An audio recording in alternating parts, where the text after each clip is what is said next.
Okay, welcome everyone on YouTube. I'm just getting the link to send out to everyone. We'll get this party started on the Hunter call very, very shortly once my stream goes live and I have the link. Where is it? It's that awkward first 30 seconds for every bloody stream. And we'll introduce you to the guests in just 1 second as well. Why is my YouTube channel not updating? That's great. I got an alert from Chrome that you went live. That's really strange. Mine is not working, but I'll try one more time. View your channel. There it is. Okay, beautiful. And there's the link in just 1 second. Oh, and that's an echo. That's all good. And we'll throw it in Discord. The joys of being a content creator. All right.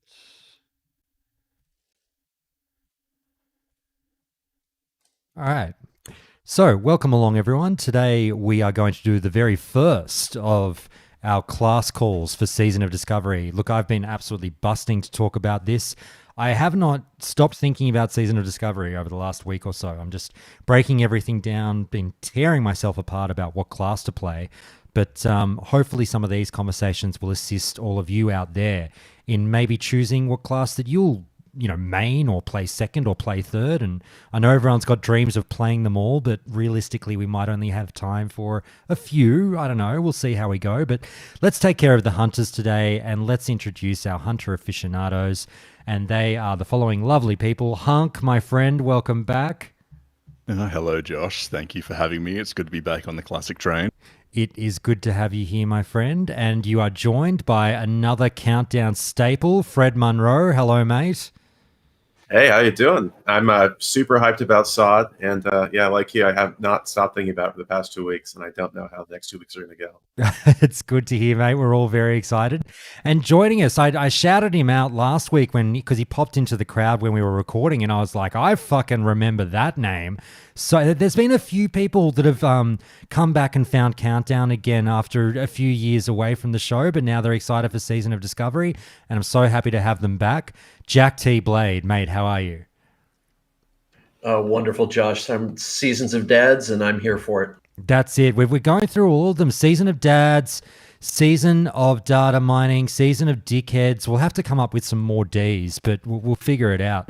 All right, lads, look, I don't want to keep you here forever, and I know I say that all the time, but let's go minimum 30 minutes, maximum 60 minutes on Hunters, because, otherwise I'm going to have a fucking 8-hour episode just on the classes, which people won't have the time to listen to before launch. I don't know. We'll just have to sort of see how we go. But look, if I turn it to you guys in this way, I want to break down these classes in a slightly different way to the way you might be used to on YouTube, where people are just doing, already the silly, well, not silly, I know people are excited, but the theory crafting of like, this will be BIS at 25 and here's probably how it's going to look at 60. The devs are fucking laughing in tears at the moment over everyone trying to work this game out already over the little that we know. So I thought we'd tackle it from a slightly different angle and just gauge everything on the fun factor. Look, we're getting rid of fucking DPS and we're talking about FPS, fun per second. Hunk, how does that sound? Oh, mate, love it. I'm all about the fun. You know that. Absolutely. Yeah, the fun guy over here. All right. God, I've already set you up for a dad joke about mushrooms later on. But anyway, look, Fred, on that note, just overall, before we get into the different runes and their relationship with the talent trees, tell me from what you've heard from Hunter so far. Oh, and by the way, everyone, I would have said this at the top of the episode, but I'll say it again now. Blanket, you're protected from spoilers here. If it was data mined, you won't hear about it here. Honey, sorry, I can hear that echo in the background. That's okay. You won't hear about data mined information here on this call. However, we're making one notable exception for Hunter. There was one thing that was data mined that everyone seems to fucking know about now in regards to Hunter, that we'd feel a bit silly if we didn't discuss it when breaking down this class. So please just be forewarned, there's going to be one morsel of data mined information in this call. If you're not comfortable with that, check out now. Otherwise, I think most of you know which bit of info we're talking about. But Fred, let me turn the opening question to you. in this regard. Everything we've heard about Hunter to this point, disregarding the data mine stuff, how fun does Hunter sound to you in Season of Discovery? Yeah, I mean, it sounds super fun. Hunter was my favorite class in actual vanilla, so it seems like, so long as we don't have steady shot or kill command one button TPC style gameplay, I think it'll maintain the fun vanilla gameplay. And so far, from the three rune slots we've seen, not data mine stuff, none of that's here. I mean, kill command is here, but it's totally different. It doesn't work the same way. So I'm excited to do my DDR revolution. Aim shot into multi-shot, weaving my attacks that way.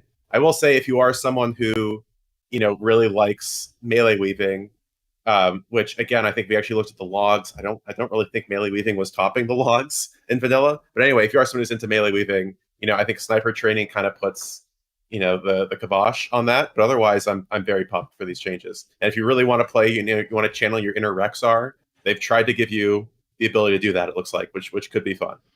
Very good. Jack T. Blade, let's throw it over to you, brother. Same question, different answer. How fun does Hunter look from what you've heard so far? Josh, I can't wait to get into the PvP with this thing. It's just going to be absolutely brutal, walking up and just absolutely sniping the heck out of people. It's going to be really rough getting into some of these raids with the way hunters are going to be set up. Hunk, my friend, the Countdown to Classic listeners have come to know you as a hunter connoisseur, a appreciator of, the finer things in life like Vanilla Hunter.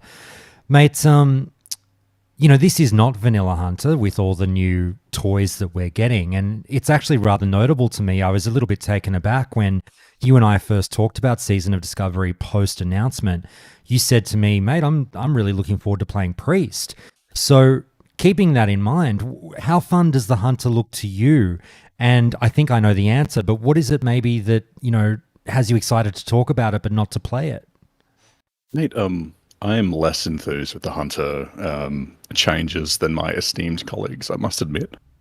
As a filthy, sweaty melee weaving hunter from Classic, I really like the best raiding experience I've ever had, as I've said on the call a number of times, was the original Vanilla Hunter in Classic. I feel like some of the abilities are just adding a bit of bloat to the class, and as Fred said, like melee weaving hunter is probably going to be a lot less viable. I mean, it never topped the logs originally, but like its average damage was higher. It just didn't have the sort of like the RNG streaks that you could get with like back-to-back Hawk procs and things that allowed like the 100 passes were always like those sorts of RNG procs. But I just think it's changing fundamentally how it's going to be played. I think that we're not really going to be able to get away from basically sniper training and standing in one spot, just being hunter meta. I think turrets, that's fairly established, yeah. Okay. Let me throw it out to you other guys, because I think that's a good sort of introductory topic there in terms of how different is this going to feel, do you think, from the little that we know? And again, I have to stress it is somewhat folly to discuss this at this level, at this stage, with how little we know. But from the little that we know, Fred, Jack, I'm with Hunk in that I'm a huge fan of Vanilla Hunter and I hate every iteration of Hunter outside of Vanilla. Although I am intrigued by the Season of Discovery version of Hunter because I feel like it's something new and different. It doesn't sort of really look like TBC Hunter where you just straight shot spam, I don't know. Doesn't look like Wrath Hunter. It is a weird amalgamation of the three perhaps. Do you think that the Vanilla Hunter enjoyer will have something here for them? And Josh, I think part of that will depend on the size of the raids that we have going forward. If we have 10 and 25 man, I think some of this will be a lot more viable and enjoyable than maybe in the 40 where it's going to be straight meta the whole way. Fred, how about you? I think from the runes I've seen so far, and who knows what's going to happen in the future. I mean, I don't really see my core rotation in PvE changing all that much. I'm aim shotting. I'm multi-shotting. I'm trying to keep my pet alive as best I can, but it's probably not going to be super relevant. It's not the one button, kill command steady shot just over and over and over again at TBC. But I do 100% agree with Hunk. I do not like the sniper training rune. I think encouraging a character to stand still for 6 seconds is shit gameplay, straight up. Like that's ridiculous. So I do agree that I don't like that. However, I do understand why it's in the game.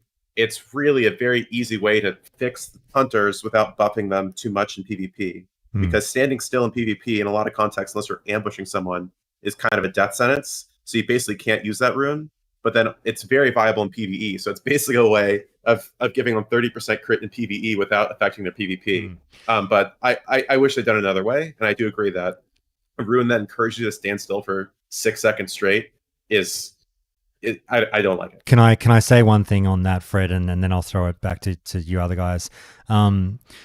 I feel look, Fred, and I know that I know the answer to this question, right?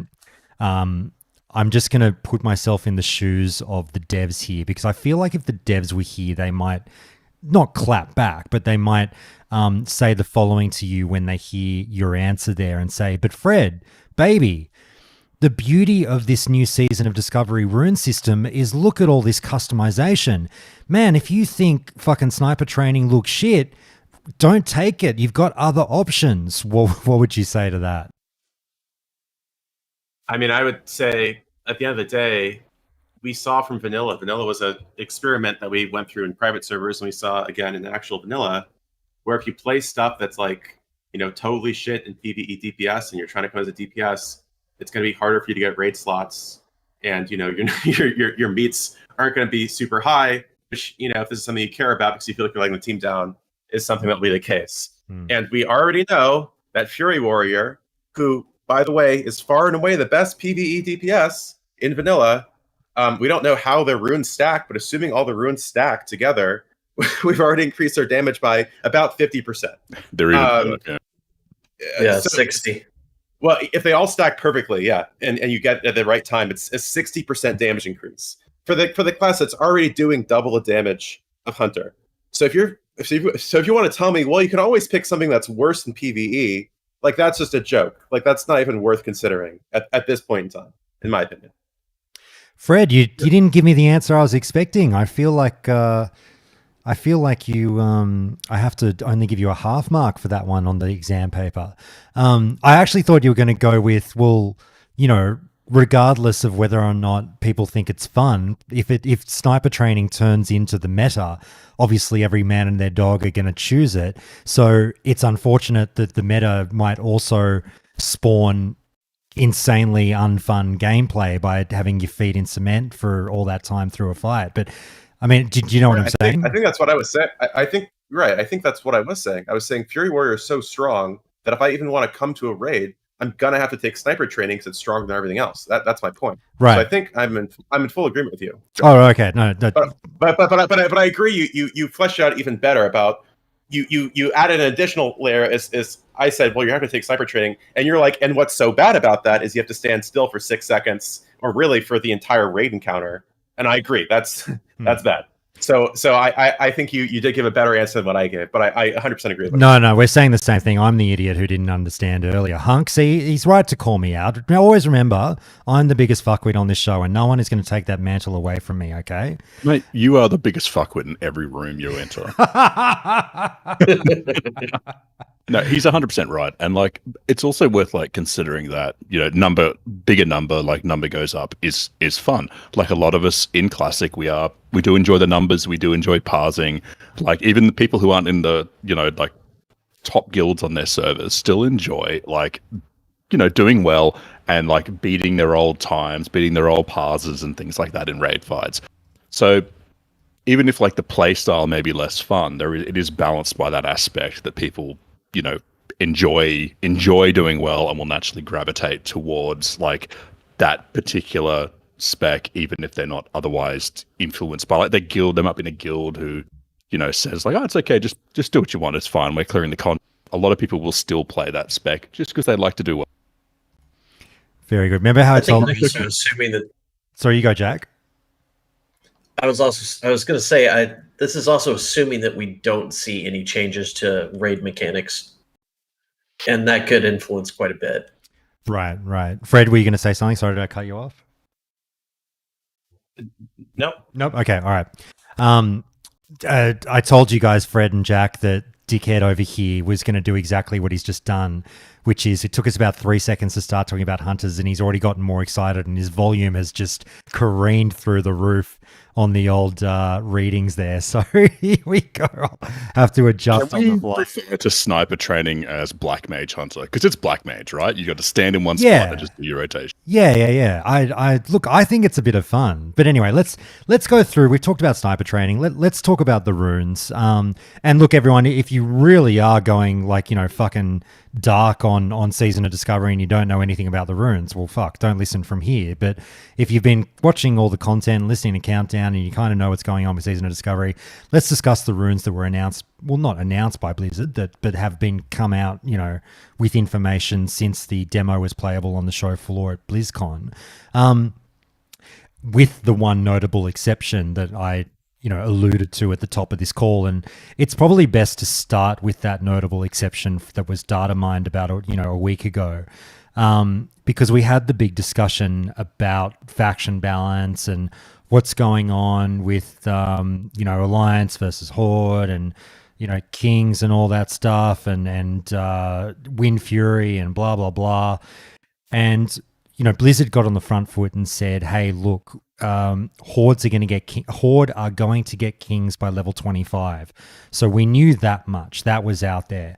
But then what followed was it was data mined that Kings was, how is it going to arrive to the Horde? Well, Hunters will have access to Kings via a rune. Now, the only reason I'm saying this in a world where I'm like, I won't talk about data mine stuff, this one has become so prevalent in the discussions online now that it's been really, really, really hard to avoid. So whilst I'll avoid all other data mine shit, this one is so, and the guys basically, I was 50-50 on whether or not we discussed this on the show, and the guys were like, it's so huge, we have to break it down to help people out. So I was like, all right, let's do it. So Jack, I might get you to kick us off, mate. Explain to my peanut brain whether you think giving the Horde Kings through this method is a good or a bad thing, and what you think of the way in which it works with Hunters. It had to come through some way, and outside of giving them Paladins straight up, I'm not exactly sure how they would have gotten it in. I think the best class to give it to them would have been Druids, but you're taking away some of the additional gameplay from Hunters, which I think is unfortunate because Hunters really didn't get another style of play. Yes, we'll discuss melee later, but mages are healing. We've got a lot of new tanks. Hunters are still in one mode only, and I think this was the wrong way to do it because of that. I think it really does kind of cheapen the aspect for Horde Hunters, because it's going to be harder for them to get into anything without that specific buff. Now, you get 20% for yourself, but even still, it's just that's a tough pill to swallow for a lot of people, I think. Fred, I'll throw it to you. I have to admit, sorry, even my peanut, sorry guys. Oh boy, that's an edit. All right. Fred, even my peanut brain could figure out that something was amiss here. Just in terms of straight away, I went like, okay, if I'm a hunter, everyone is going to make me pick that rune in PvE content. Like I literally have no choice. So that does remove a bit of, you've just removed a slot. When the theme of Season of Discovery is customization, I've effectively just had one of my 9 slots removed by virtue of being a hunter. Oh, I like to play this class. Suck shit. You've got 8 runes instead of 9. Oh, okay. In a way, if you know what I mean. And then it's tough because if you just make it like an extra spell as opposed to a rune, am I getting this wrong? Is it a rune or a spell? It's a rune. It's a rune. Yeah. It's a rune. Yeah. So it's an aspect, so it shares aspect of the hawk, which is a right. big issue. which is a big bummer. It actually lowers your DPS, assuming you have 5 out of 5 aspects of the Hawk. Well, So that's you're the lowering thing. your own DPS to support your team, which oof. Yeah, so that's Hunter, that's where I was man. going. So it removes a rune slot and effectively takes away your aspect choice. Is that right? Correct. Yeah. Yeah, Correct. yeah, exactly. Double impact. Yeah. Yeah, Double Impact, the best Van Damme movie. Two Van Dams. Fred, talk to me about how you feel about that. I mean, I think the guys have nailed it here already. But yeah, I'm in full agreement. I think it's lame. I mean, I had always thought, well, okay, you know, your aspect, you don't really have that much of a choice anyway. Like, I'm always going to be in Hawk in raid PvE anyway, which is when everyone's going to demand, you know, that I'm using aspect of Blessing of Kings, sometimes called aspect Alliance. And so, you know, it's like, okay, well, I traded like one thing that I'm always going to have for something else, but it does suck insofar as it's a nerf. And also, like, aspect of the Hawk is kind of fun to play around. Like, you get your 30% haste, and then you're like, okay, now I'm going to activate my rapid fire. Okay, now if my troll, I'm also going to berserk, and all of a sudden you're like attacking every 0.5 seconds, and it's fun. Whereas, you know, you just don't get that anymore. So I think that's lame. And then I do agree also that, you know, Hunter, I think, is in a somewhat unique position among Season of Mastery classes, in that, like, it's only DPS. So every single rune that you have for your chest slot that you would use instead of line is like another way to play that class as DPS. So it's actually, like, in some ways, like a lot more customizable. Like, consider, like, you know, an Enhancement Shaman, for example. You don't really have any customization in terms of the runes you pick, because you have to pick the one that's for enhancement instead of for, you know, healing or you know, casting lightning bolts. But not the case for Hunter, where everything's DPS. So this is actually like a real point of customization, which is just lost by being forced to take aspect of the line. But at least And it hunters only can use affects two-handers, ones. unlike shamans, right? Sorry, too soon. Yeah, but the other thing is it only affects the Horde side, because the Alliance will already have kings anyway. Right. That's also true. So one thing that is getting raised is, like, you know, granted, I'm more than happy to sort of be like, even though the classic team is obviously working on things up to launch date and will be, I presume, continuously balancing the game throughout the life cycle of Season of Discovery, I sort of feel, you know, if I had to put money down, I feel like this is locked in. You know, never say never, but who knows? But if there were another way to do it, you know, someone's raised, oh, you know, Zim saying, wouldn't this have been better to give to shamans? And then I guess you have that kind of mirroring again with paladins in a way. How do you guys feel about, if you were to think of like an alternative way to do this? I mean, again, we're all like sort of armchair game devs, but what would you have done? It's kind of like if Blizzard said to you, like, all right, dickhead, what's your idea? You know what I mean? Get rid of kings entirely, maybe. Oh, rightio. No, I think I said this earlier. I think you give it to druids. They got Wind Fury. There's no reason why they could not have had a different kind of blessing or a different kind of buff that they could apply to the raid, same way that paladins do. Go that route. Or it could be an alternate, right? Instead of, like, on the same rune slot where Wild Strikes are, or Wind Fury, as some people call it, they could have, you know, Wind Blessing of the Kings or whatever. And so then if you're playing, you know, Horde side Druid, then you give everyone Kings with that rune slot. And if you're playing an Alliance side Druid, then you give everyone Wind Fury slot, or that rune slot. Exactly. Alternatively, oh, sorry, I don't know if this is what you just said, Fred. I'm freaking out here. I'm trying to watch a few things, but couldn't you effectively also just give them a new spell and just be like, hey, hunters, it's not an aspect, but here's just a buff that you put on the party and it's kings, and you know, you can still freely change aspects. It doesn't take up a rune slot. It's just some extra utility that you bring.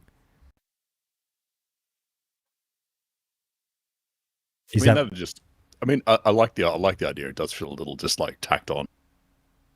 I like how while I don't like how they've done aspect of the line, I do like that they've tried to fit it in with the existing, like, class fantasy and, like, mechanics. I get that. They could put on True Shot Aura if you wanted to, like, fit it in with the class fantasy. Yeah, and yeah, that actually true. is also more true to Warcraft 3 True Shot Aura, which was a percentage range damage increase. That's true. And Hunk, you're right. I when I first saw it, that's what I felt. Is like, oh, cool, they've weaved in a new aspect. That's really, really cool. But then, yeah, like I said, half a second later, I went, hang on. Because like Aspect of the Wild used to see some use in like AQ and stuff like that. It's not like all the other aspects were completely neglected. So I liked where they were going with it. I just don't like, particularly for like the Horde hunters, how it's going to feel fairly mandatory.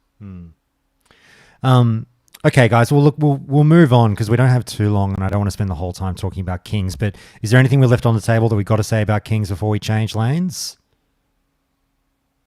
No. Okay, very good. Outside of kings, let's talk the other runes that hunters get, and this will be the meat of the conversation. Look, we'll save Melee Hunter for a little bit later on, but as far as the You said it right. yeah, I know. I've been doing it for you ever since we had that. You've been practicing it in the I have mirror. been practicing. I'm so proud of you. I say it in front of a mirror 3 times every night, and fucking Rexar appears behind me. It's great. I'm so happy and impressed right now. Thank you. But the way in which the runes work with the other playstyles of Hunter, being Beast Mastery and Marksman, I'm reasonably intrigued by what might go on here. We've talked a little bit about sniper training and whatnot, but outside of that, Hunk, I'll get you to kick us off. What other runes have excited you the most thus far? Like being the melee weaving Giga Chad that I am. I've been really interested in sort of like Carve, and I think it's Flanking Strike. They've really interested me. All the sort of like the new like melee weaving tools that we have, like Carve. Certainly, like you would always like, at least it's because I played Horde, you'd stack like your wing clip on top of your like Raptor Strike. You'd usually macro them together for when you did your weaving, to try to fish for Wind Fury procs. But Carve, like, hey, that's 50% weapon damage. It's a lot more than a wing clip, and it's instant, so it'll like queue up with Raptor Strike. Though I have noticed this might be data mined. I don't know. Can I say spoilers about this? Which one? What? No. Don't talk about the data mine stuff. This is just a Wowhead change to the wording of an. No. Don't talk about it. Fuck it. Okay, I won't talk about it. We're not going to talk about data mine stuff. And Hunk's like 3 seconds in. Can I talk about the data mine stuff? I don't know if it's data mined or not. It's just like a wording change. It's absolutely data mined, freak of nature. Okay, so. Well, I'm deflated now. There goes half of Hunk's His stats. whole talking points. All these talking points written down. Like I've got like 5 A4 sheets just filled. But yeah, so that's been my main focus has been all the melee weaving tools, melee weaving tools, Carve, Flanking Strike. Yeah. All right. And I just want to go tangentially just on one point. This is the one thing maybe we should have signed off on with Kings. Drew, I see what you're saying in Discord, and I do agree with you that that's my hopes and dreams for Season of Discovery as well. That people, and I've framed the conversation this way at the start, that people just play what's fun. Wouldn't it be great, even though it's probably not going to happen, to divorce ourselves from being meta slaves and just play what's fun, and people will discover things in this game, and that's wonderful. I disagree slightly in relation to Kings, however, because I feel like while we're about to sit here and have a big old fun conversation about all these abilities that we could take and who kind of cares what does the most DPS, just what looks the most fun, when it comes to Kings, I think that you'll find that a lot of people with this Hunter gameplay will be bullied into taking the meta. Like, you won't be able to, in a way, divorce yourself from the meta, because you're going to have groups and raids screaming at you, put your fucking Kings on, you bastard, or leave. Do you guys think I'm wrong about that one? Oh, for sure. Like, there's going to be a Warsong Gulch where someone switches into Aspect of the Pack and gets chewed out when like their own team even notices that they lose hit points. It's going to happen. Fred, how do you feel about that? It's like we say it's going to be mandatory, but I mean, not only will it be mandatory, but like it'll cause friction, unfortunately, if you don't throw it on, don't you think? Yeah, absolutely. I agree. Although, to be fair, Hunk, if I'm using Aspect of the Pack in a Warsong Gulch, I might be trolling my whole team, instead of Aspect of Cheetah. Just like at the start, like when you run out. Oh, yeah, that would be, I can't, that would be ridiculous. Oh, no. But I was thinking it's going to happen. Someone's going to notice the hit points down. They're like, why don't they have Lion? What the hell? And when you turn it on, you don't get this HP. Oh, no. Yeah, that's crazy. But no, we'll get back to the part of the conversation where we are talking about what's fun and the meta can go fuck itself. Fred, let me throw it to you. Hunk's just talked about some of the runes that he liked the look of. What are some of the other runes we haven't maybe, or even if we have discussed it, what's some of the ones that stand out to you as a bit of fun? I think the most interesting ones are the melee hunter ones. It will be interesting to see. I had never really considered using them in a weaving aspect. I'd always thought, okay, well, this is what I'm going to do if I'm like a full melee hunter. But I was talking to Jack actually before this call, and he brought up something I thought which was really fun, which was you could be a melee hunter and then you could weave out between melee hits to do like a ranged attack. So it's like an anti-weave sort of. And I thought that that is what's on my mind most recently, because I hadn't even thought about that when he brought it up. So I don't want to put it on the spot, but I thought that was super interesting. I was playing around last night. I've just been like mucking around on so many fucking PTR and era characters over the last few nights, just trying to figure out what I like the feel of the most as this eternal struggle of my class choice for Season of Discovery continues. But I really liked the feel, and people have talked about this for years now, the feel of that kind of ranger archetype of, I'm going to run into battle, pop off a couple of quick Legolas style pew-pews from my bow and arrow, and then go into melee and fucking go ballistic and stay in melee. It felt really good of like, from a class fantasy aspect to me of, what I would do, I would set my feet, rip off that first auto shot, then charge in with Serpent and Arcane and get both of those globals off literally just before getting in melee range, then flying in with your Raptor Strike. And obviously that's where my testing would end because I don't have access to the other Hunter melee abilities that are coming with Season of Discovery. But, it felt really cool. I like to play classes that, not just hit the hard. I don't like the things that hit the hardest. I like the classes that feel the coolest. And that felt cool to me from a class fantasy perspective. Does that style of gameplay appeal to any of you guys? I think it's going to be a lot of fun. I think it's going to be a lot of fun in dungeons. I think it's going to be a lot of fun in the open world. I think where it's going to fall down a little bit is on the PvP side, but it's going to be a hell of a lot of fun in the other spots. Where you think it's going to fall off on the PvP side? Yeah, absolutely. Really? I think they're going to be fucking monsters. I just think that unless you have a ton of stuff to, unless they do a couple of things that we can't really discuss because of data mining, right? I think it's going to be pretty tough when you compare that against your warriors, your rogues, some of the other stuff. Yes, your clothies will be fine, but I think against the heavier stuff, the shamans, those types of things, your red paladins, I think it's going to be pretty rough. Yeah, I was watching Big Bobbed Boy released a video today. Who I love him for hunter content, and he did say, he thinks hunters. I mean, granted, he's just talking about the level 25 bracket. Who knows what's to come, but he seems to think at level 25 they're going to be monsters. And the one thing he said, which I do completely agree with, is the only thing he highlighted was like, oh, fuck, I wish that warriors didn't get Warbringer. It is a headache for hunters, isn't it? Yeah, no scatter shot, no feign death prior to level 30. So if someone gets on you, they're on you. I don't know how you're going to get them off. Yeah. So in that sense, taking this melee stuff's kind of fun. Although when I think about the melee hunter in PvP, I'm always reminded. I think this might have been Kevin Jordan who was on the call with you, but he said he was not super happy with the design of Raptor Strike because basically, like the way the PvP played out, which felt satisfying for the hunter but was very unsatisfying for everyone else, is like you play keep them away forever, and when they finally get in, congratulations, here's a reward, 1k crit Raptor Strike to the face and you're dead. And so when you're talking about the ranger, I think that would work, but I think what you're still gonna have to do in PvP is you're gonna have to play it like a regular hunter, and then try to get as much chip in as you can before they reach you, and then once they reach you, then you're like, okay, well, I'm actually really a melee class, which I think could work pretty well. But if you're actively closing the distance on a class who wants to close the distance on you, that's not going to work out in PvP as a hunter. Well, I was thinking about this, Fred. Don't you think that there'll be like a lot of fun behind that trickeration, if you will, where like, let's say even starting from the level 25 bracket, or, I'm sure it'll become more of a thing beyond level 25, but like almost baiting people to be like, oh, pew pew from a distance, jokes, I'm fucking fully stacked and I'm actually melee. Right. No, I mean, right. But that's.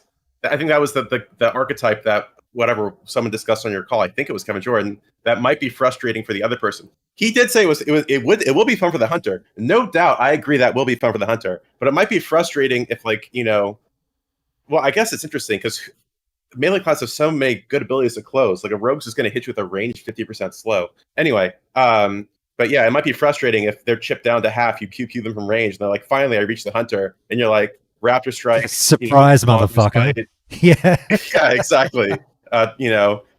Flanking strike, and then like another instant. I don't know, carve. Like you hit them with like 4 different things as they reach you. It's going to be a bit of a surprise for them. Yeah. And if they're specs, right, like the huge amount of like dodge and parry that they can have, not at level 25, but like, when the bracket expands to like 40 or 50, hunters in melee can be extremely resilient. Yeah, I mean, you basically get evasion with deterrence. Yeah, exactly. Except it's better because it's 25% parry and 25% dodge. Exactly. Talk to me. It'll be interesting to see a rogue tank build go up against that. True. Talk to me about you guys being excited or maybe not interested in playing without a pet. Interested. I'm very interested too. I love my pet. I wouldn't take it. I'm the pet guy. All the way. So much mana in a raid. I don't know. I think it's super cool. Just like having your DPS jacked and just being like, and I guess people might make the argument, look, if you don't like pet management, maybe you shouldn't be playing a hunter. But the concept of getting rid of that, not that it's a headache, but getting rid of that small, headache of the hunter side of things and just being like, mate, I am a walking fucking talking turret and I am just here to, shoot arrows and little else. I think it's really cool. People doing jump skips will be very happy that there's no more pets, I think. That's the main thing. Not the hunter himself, but all the jump skippers. True. Absolutely. Look, I mean, it's still, that rune's still not going to be able to replace a pet in most sort of like raid scenarios. It's still not enough damage. You don't reckon? But pet only does about 10% of your damage, right? 30? No, boo this man. That seems a little high. I mean, we're talking level 25, right? Like, no, I'm talking. Sorry, I'm thinking more like rating. Oh, okay. Sorry, I thought we were talking like level 25. Maybe rating. Yeah, you might be able to. Well, it depends super hard on the raid too. Like Nax, sure, your pet's doing nothing, but like MC, especially if you're in Priebus, I mean, the reason why your pet's damage falls off is because your pet doesn't have any scaling. But yeah, I mean, exactly. If you're a lot weaker in Priebus than you are in Nax gear, and so. I would suspect, I'm not even sure it would be a damage increase to take Lone Wolf in like MC. And in any event, of course, by taking Lone Wolf, you're giving up Master Marksman or something else, which would also increase your damage. So I don't think it's entirely clear early on. But I do agree by Nax, certainly Lone Wolf is going to be more DPS.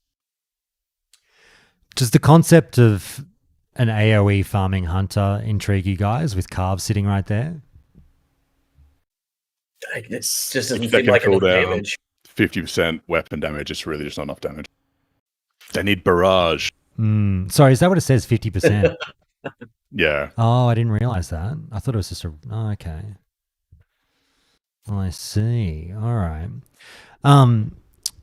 What abilities from TBC and Wrath have not been announced that you guys are hoping to see at level 40, 50, 60?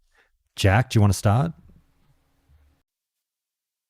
The one that I really wish they would do is actually adjust one they already have, which is Kill Command. I think that 1 minute cooldown just turns me off from Beast Mastery. And I actually enjoyed Beast Mastery in TBC. It just makes me not even want to. It makes me want to go Lone Wolf. It really does. Oh, sorry, I'm just being reminded. Yeah, didn't they put Lone Wolf on the chest slot as well, right? So you can't do Lone Wolf because that you're running Kings, basically, if you're raiding. True. Yep. Correct. But then I guess you could say only one hunter has to do it. it's a totally different spell though, kill commands in TBC, and like the one that they call kill command here, right? Because the kill command rune Yes. increases the damage of like your pet's next ability by 60%, then 40%, then 20%. Which, by the way, that's probably going to be claw, claw, claw. So we're looking at basically no damage, totally wasted rune. Whereas kill command in TBC is this like your pet instantly attacks when you, and it's triggered by you getting a melee crit with a low cooldown. So they're very different spells. I'd be happy to see either one. I think where the real problem comes is steady shot, which I really do not want to be added, which is the opposite of the question you asked. Sorry. No, I agree. I'm glad you raised that. I would be turned off as well if I saw steady shot come into the mix. I'm not I hate I'm steady not shot. ruling it out coming, but yeah, it's funny that we all fucking hate it. Jack, how do you feel about it? I'm more neutral to it than everybody else, but the gameplay was kind of boring. I would like to see the wrath kind of like the wrath disengage added. I like the little jump back. I think that's a really good utility. It feels good. It's a good button to press. Yeah, definitely. It's good for PvP. It has some PvE use. Hmm. Be a fun rune to change disengage to that. All right. Well, Fred, we'll twist it around and say, all right, well, what would you like to see from TBC or Wrath added to the Hunter? That's tough. I mean, I really am very happy with the vanilla hunter, and I think earlier in the call someone had said, well, they look at a lot of these things being added as bloat, and that is how I feel about changes to the vanilla hunter. You know, I'm not a no changes guy, but yeah, when it comes to like mechanically how vanilla hunter works, I think it works quite well. So I don't really want to see all that much, but I'd be happy to see disengage. I mean, it's just I'm really worried specifically about steady shot. To be honest, that's what's consuming my thoughts about the future of Hunter in SOT. Okay. Jack, I'll push you a little bit further and just say, what about you? How about another TBC or Wrath spell that you'd love to see added as a rune? I never got into Wrath, so I really don't have one on that side, but I liked where they were going with Chimera Shot. I'd like to see some more things like that come in that will expand the amount of the rotation or give you different rotation abilities that are situational. Now, BM, I know we just talked about fucking playing without the pet and everything, but BM does seem to be leaning early on at level 25 relatively strong. Like the runes that they get, the synergy with like, the BM quote unquote runes, look great, sound great, probably feel great. I've never been a big BM guy. You can joke as much as you want about that, but I would consider it for Season of Discovery with the gameplay they seem to have in mind. How do you guys feel about BM? I guess sorry, you go. I was going to say on the rune point, I mean, the Beast Mastery rune, as it currently was on the demo, is it gives you all stuff besides the fact that you're Growl Contant that you can get from talents, and I calculated it out, and it's 25.5 talents worth of effect by increasing your damage and health by 30% and focus regeneration by 80. That's 25.5 talent points. So yes, it does feel quite strong. I agree with you there, Josh. I will say though that I mean, what really, if Beast Within isn't added, I think like, and especially if it's not like steady shot, kill commands, TPC rotation, I am not too concerned that like BM is going to become like this totally dominant thing like it is in TPC. So I like the changes. I like that they're making it seem like a real alternative where you can maybe do like this mix without necessarily forcing out like the vanilla PvE hunter in the way that TBC did. So I like it a lot, and I agree that it seems like it's going to be strong. Could you imagine Beast Within combined, like being on a different rune slot to Beast Mastery? Oh God, that'd be ridiculous. Oh my God. How about you other guys? Hunk, Jack? Hunk, you were going to say something on Beast Mastery. Yeah, I like where they're going with it. Just again, you've got that problem where like I think Cobra Strikes would be like key to like a Beast Mastery build in PvP, but it shares a slot with Aspect the Line again. So, Pez just reminded me of my only thing about TBC hunters that I liked, which is the fact that men pet is an instant hot as opposed to being channeled. I know I never really asked you how I felt. Dude. Yeah, I knew you'd say that, Hunk. I was going to say, I've never I asked like you the how you channel. feel, but you would, yeah, because you love the vanilla play. You I love like the dead zone. I like the channel. yeah, I knew you'd like the channeling. Look, it's weird because I loved channeled spells on the whole. Anytime you pressed a channeled button, I don't know, something really like hits the fucking, part of my brain and just makes me goes, oh God, I love that. Mind Flay, Drain Life, all that shit hits the dopamine.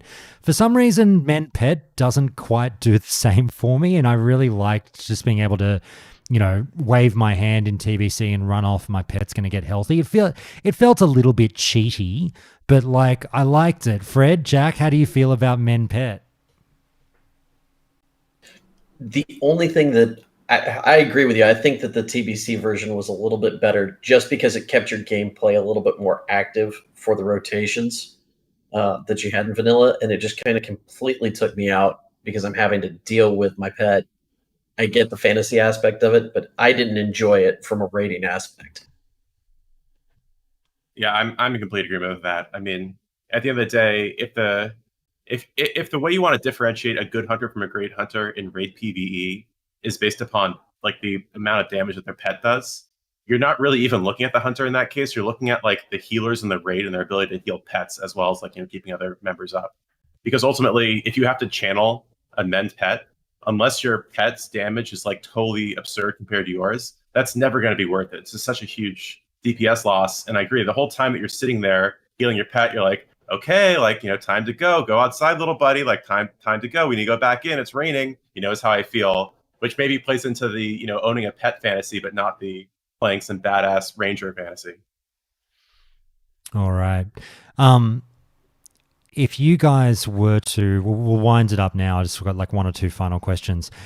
I'm just trying to think of anything else you might like be hoping and praying to see in Season of Discovery, or things that you're already really excited to have seen coming.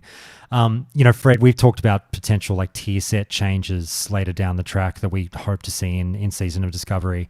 Is there anything else that, I mean, I guess we've already kind of talked about abilities and whatnot, but is there anything else you think fun that could be woven into tier sets for hunters? Well, I memean, they did try to give pet scaling through tier sets. So, I mean, if they're trying to give pet scaling, that's something they could give.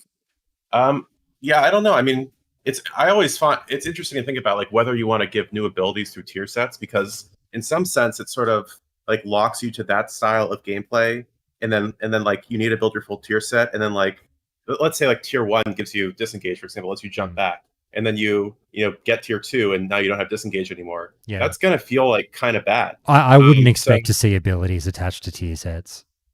Right. So if it's just like scaling, yeah, I mean, I think it's fun. I think we can have fun abilities. I mean, the 8/8 tier set for T1, which is the 15% aim multi-shot damage, rather. I mean, that by itself feels good. So I think abilities that tier sets where the max bonus of the full set increases the damage, or or modifies some ability that sort of a core ability that you use all the time, I think could be really fun.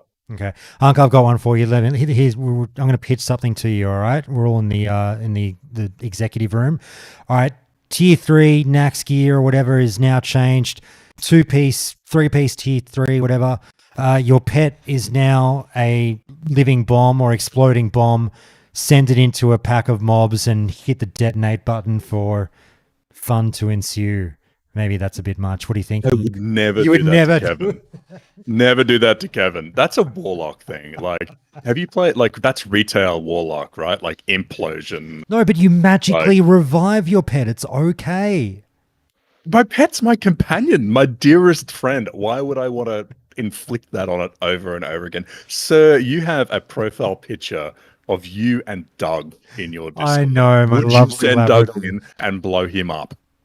I wouldn't, but if I could magically piece him back together and again straight away, and he'd be, the better for it because he had a great time blowing people up that were my enemies. I don't know.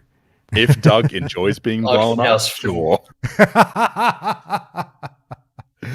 Anyway, look, let's finish up on the fun aspect of things, guys. Look, I I'm really, really excited to play Hunter. I've already locked it in as my... I'm not going to play every class in the game as much as I'd love to. I just don't have the time for it. So I've been killing, so much time over the last few days going, what do I want to play? What do I want to play? And I have settled on like warrior main, hunter alt. So it's 3 classes I'm going to do: warrior, hunter, shaman. It just looks so fun to me. And even though at surface level, you kind of go like, is that different from the hunter we know? I think it is. I think it does sound different enough. And it's more that I love melee classes. And if Blizzard is basically going to introduce a new melee class for all intents and purposes via the hunter, fuck yeah, I want to try that out. And I think it's going to be fun as fuck. Even if it's not the best DPS, I don't give a shit. Round us out on the fun factor and what you're looking forward to or how excited you are, guys. Hunk, hit me.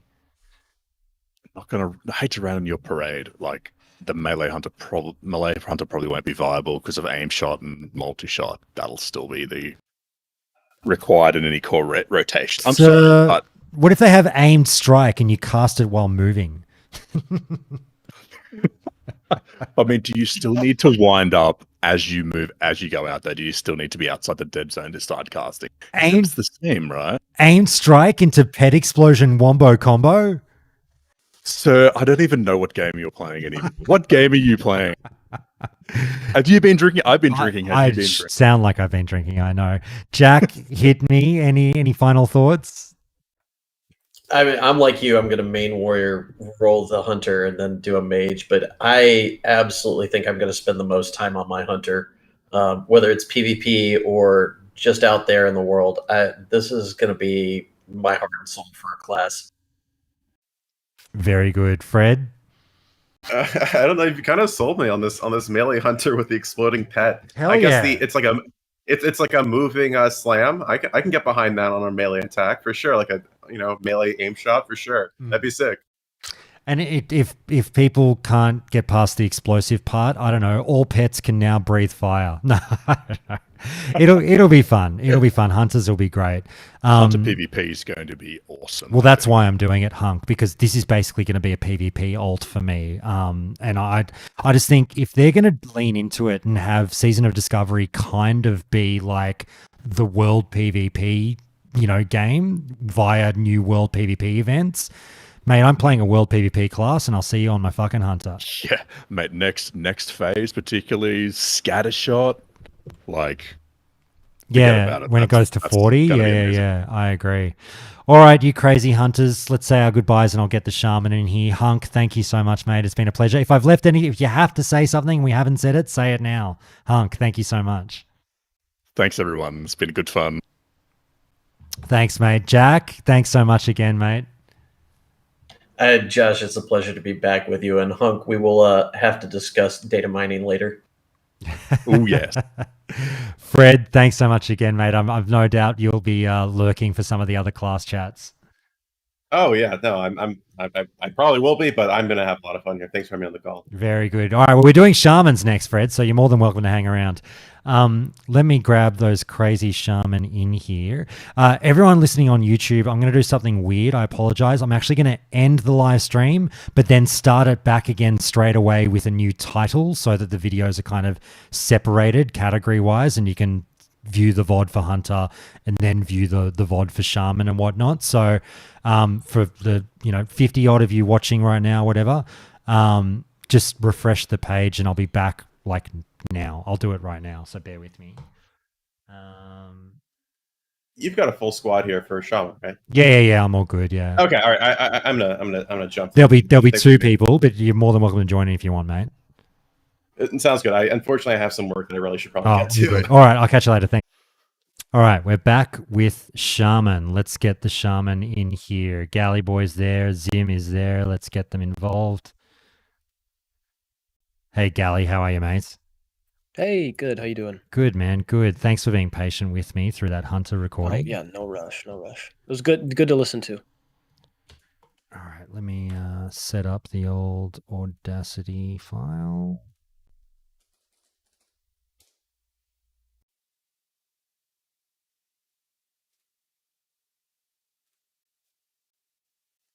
And Sim, you just click that extra button, man, and we'll get you in here to chat. Okie dokie. Yeah, how you been, Gally? Good, good. How about you? Good, man. Good. Just busy morning. Hit the gym, walk the dogs, all that good stuff. And I was up late last night, still, figuring out all these classes I want to play. Spending a bit more time on the shaman, which was good. I was really down on shaman.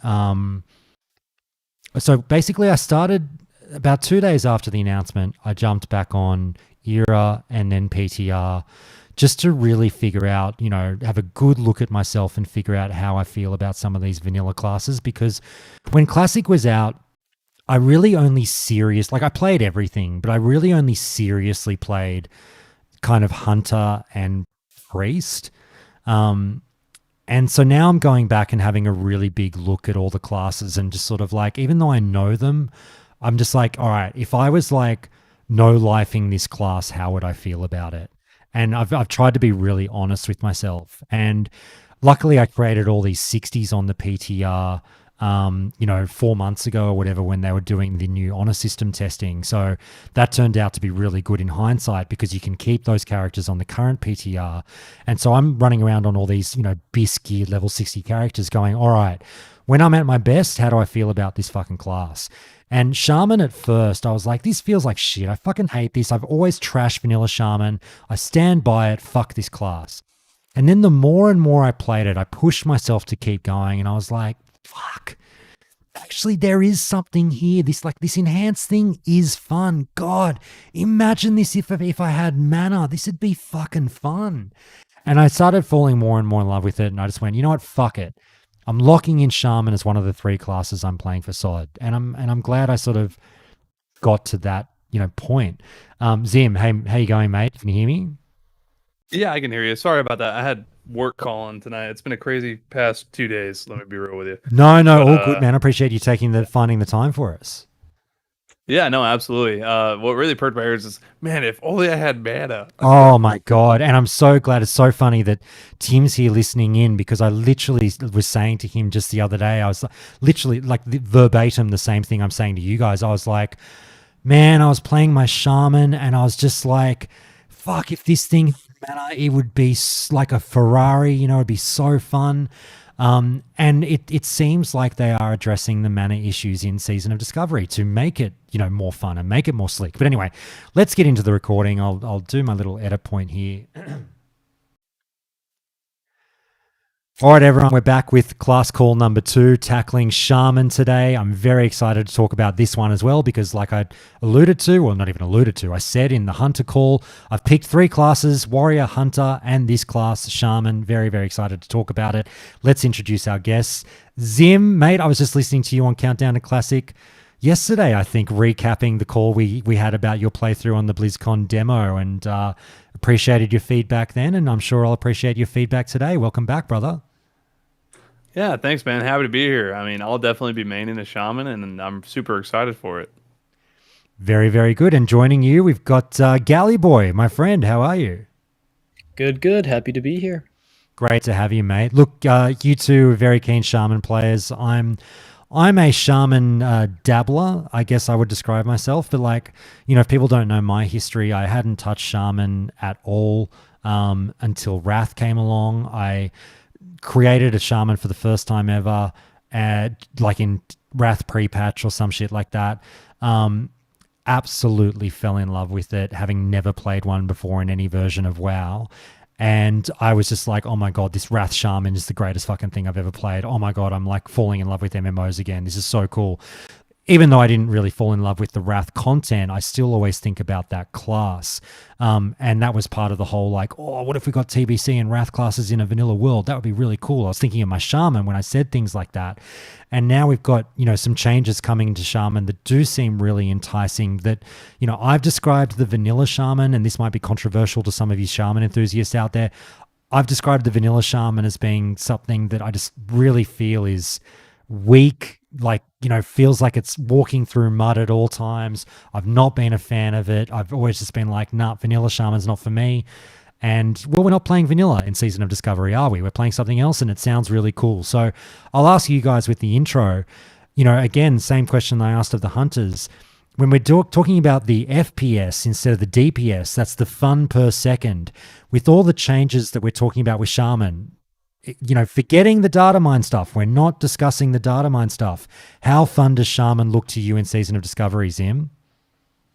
And I think I think they did really well with it, especially just adding tank to it, because I've been playing since Classic re-released in 2019. Like, I was playing Enhancement Shaman, and the only way you could play Enhancement Shaman is like, you level with Enhance, and then you go to Resto at the end, because that's the only time you'll get a raid spot.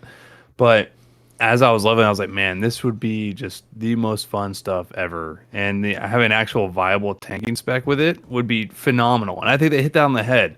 And playing the demo was like solidified it for me. I was like, I'm going back to my Shaman roots, because when Wrath came out, I switched over to Death Knight, and I was like, yeah, this is more like it, But I definitely think they hit the nail on the head with the fun per second with Shaman on this round.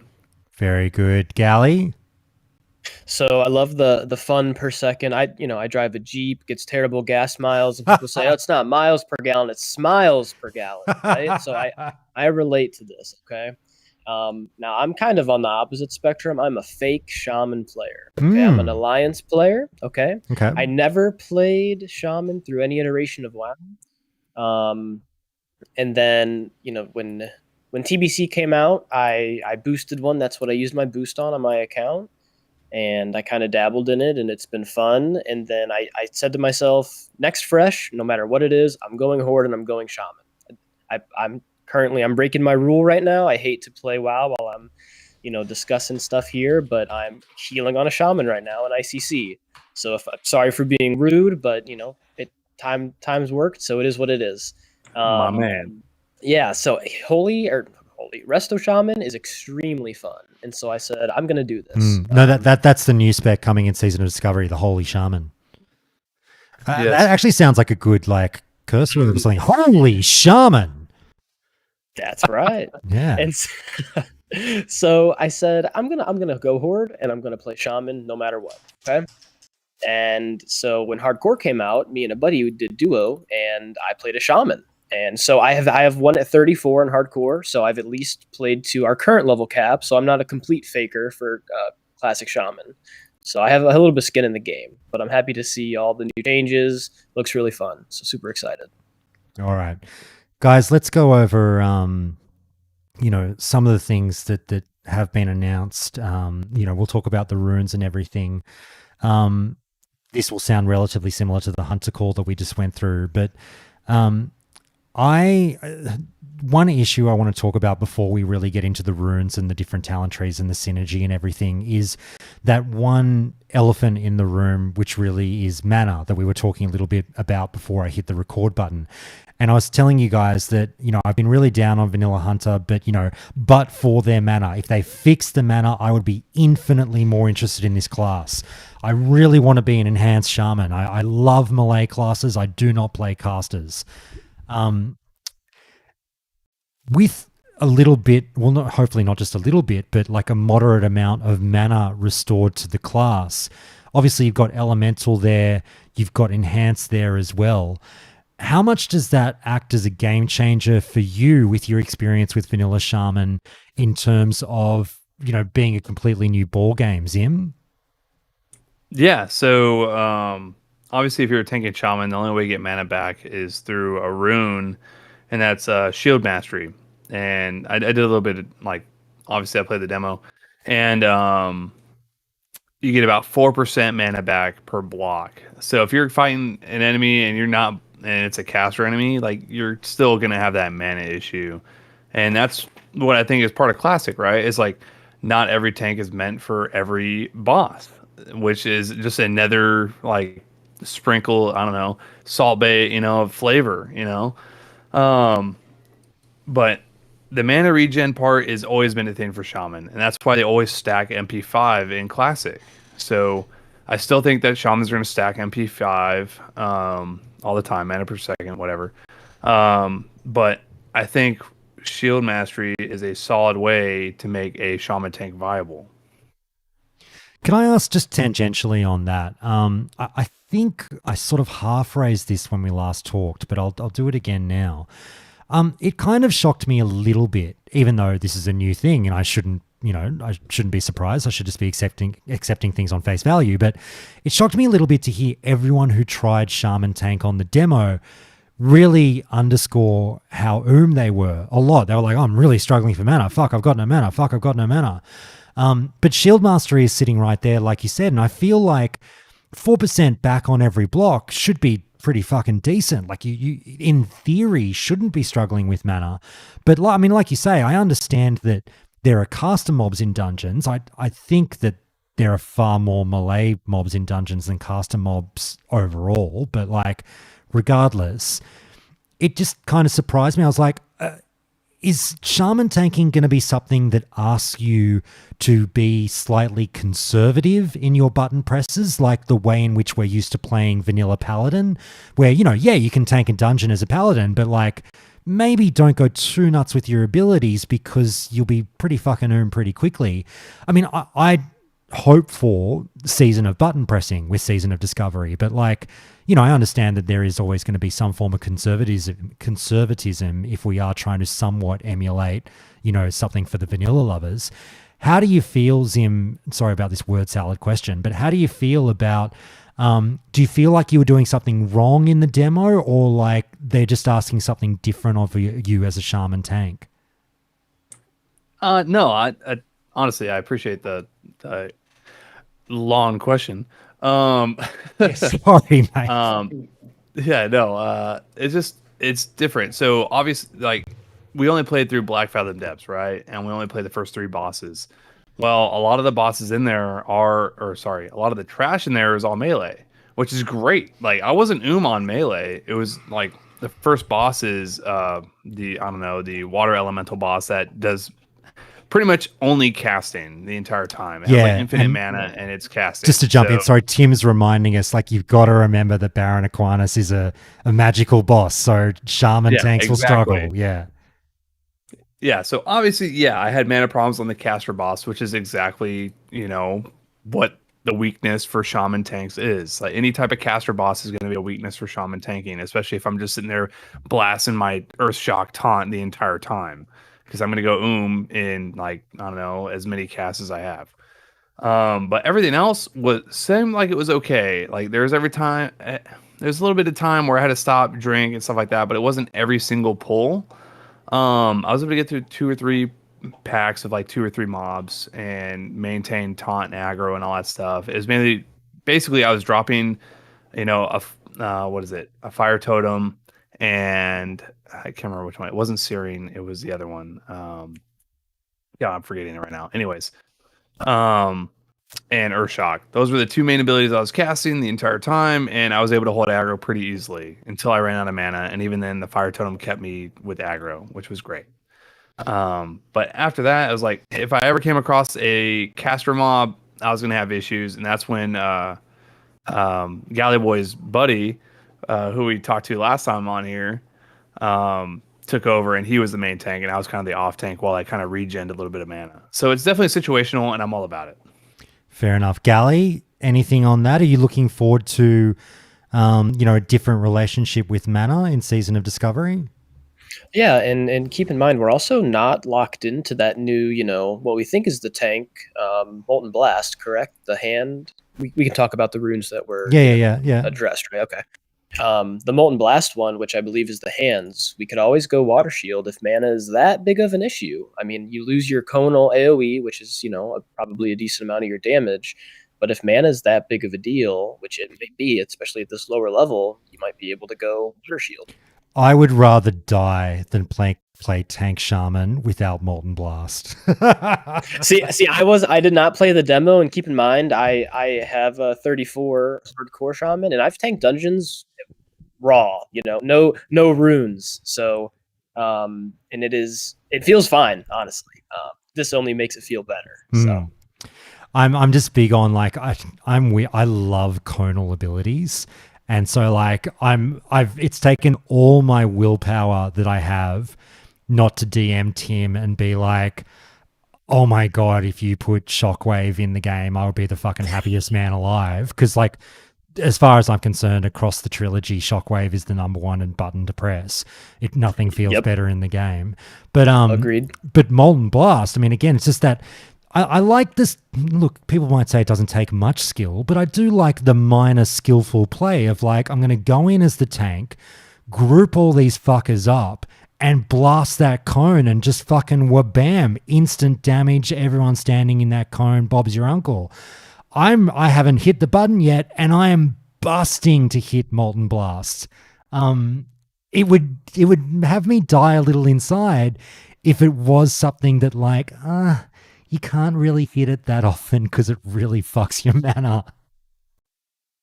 Yeah, I feel that, and that's, I feel like we're gonna have to play around with some stuff. So you might not want to do that, but if you're trying to be real efficient, or you just stop and drink after every pool, which is not the worst thing in the world, Isn't it? Yeah.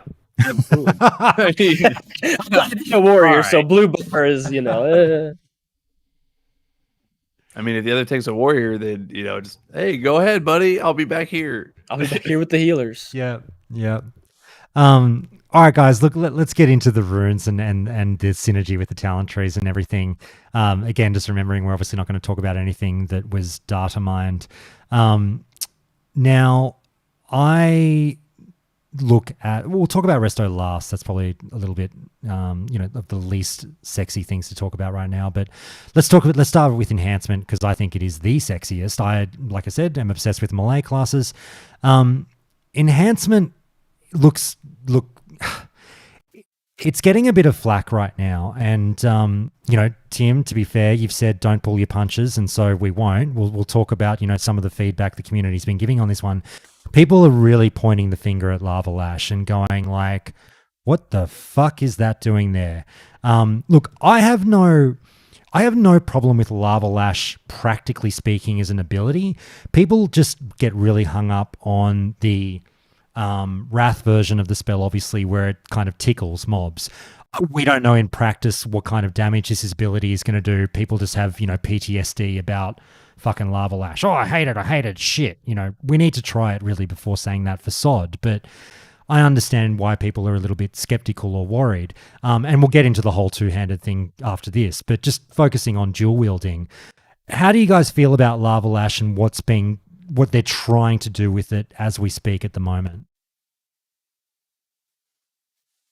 Well, honestly, I mean, it's a season of discovery, right? So I didn't play dual wield spec or anything like that in the demo, so I don't know. But you're damn sure I'm going to try it when it comes out. Dual wielding beats two-hander every day of the week on every class and spec, unless Wind Fury's involved. Correct. Dude, Wind Fury, I've said it before in the Discord, there's not a better feeling in this world of Warcraft than just absolutely deleting a mage after getting a Wind Fury proc with your two-hander in Warsong Gulch, all right?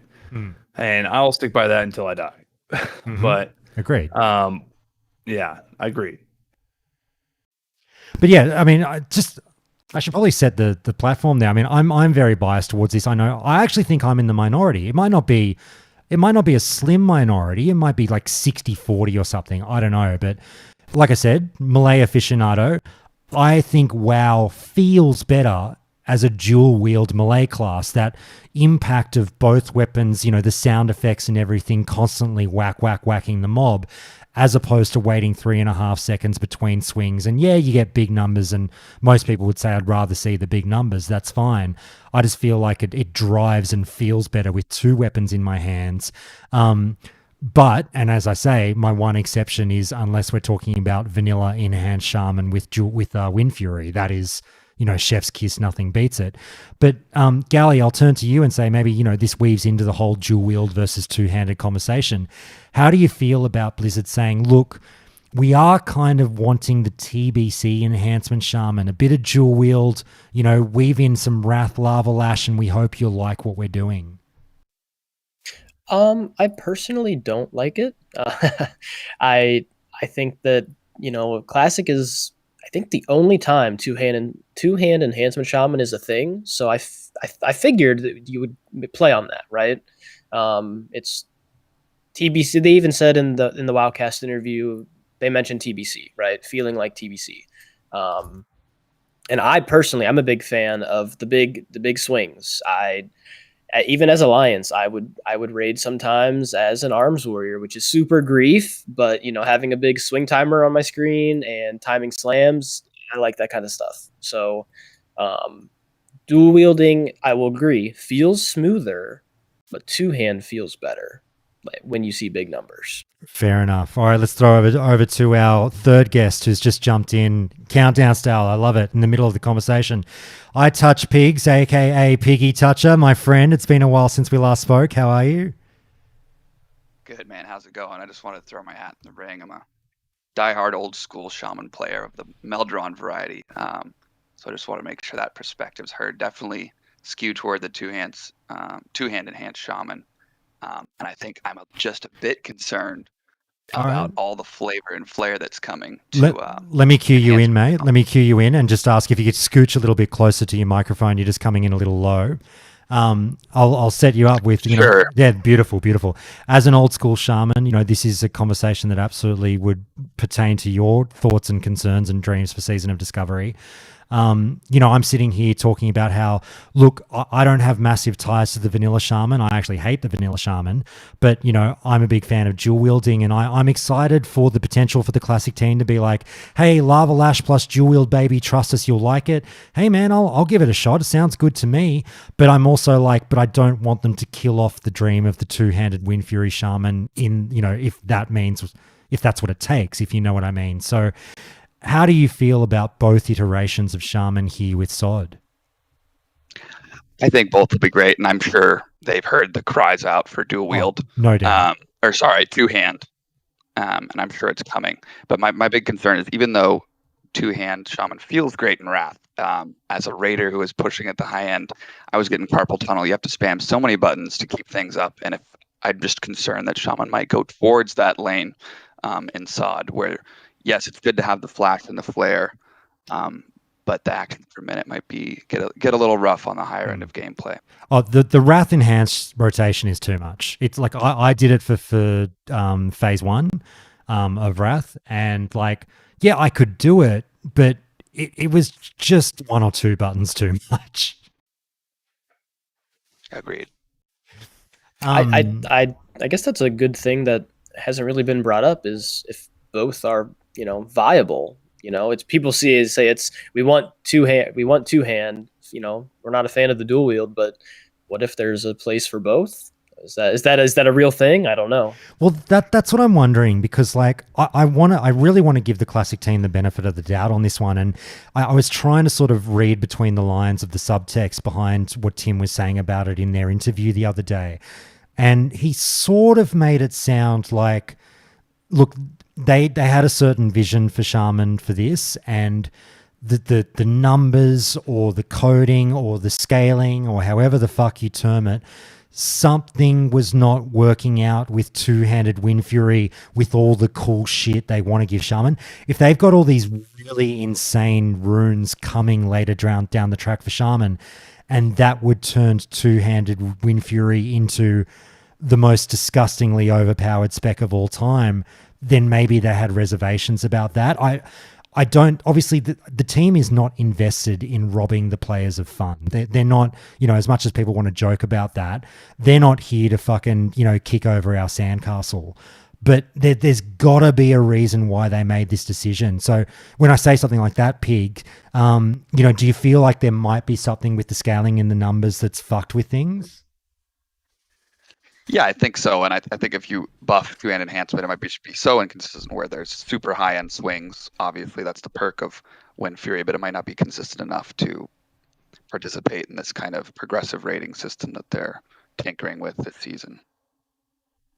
In saying that, look, the outcry from the community has been notable. I've made a couple of jokes about it myself online. I'm personally absolutely would love to see two-handed enhance be a thing in SOD, but I have no doubt that the devs, I know they're very aware of the fact that people are fucking asking for it.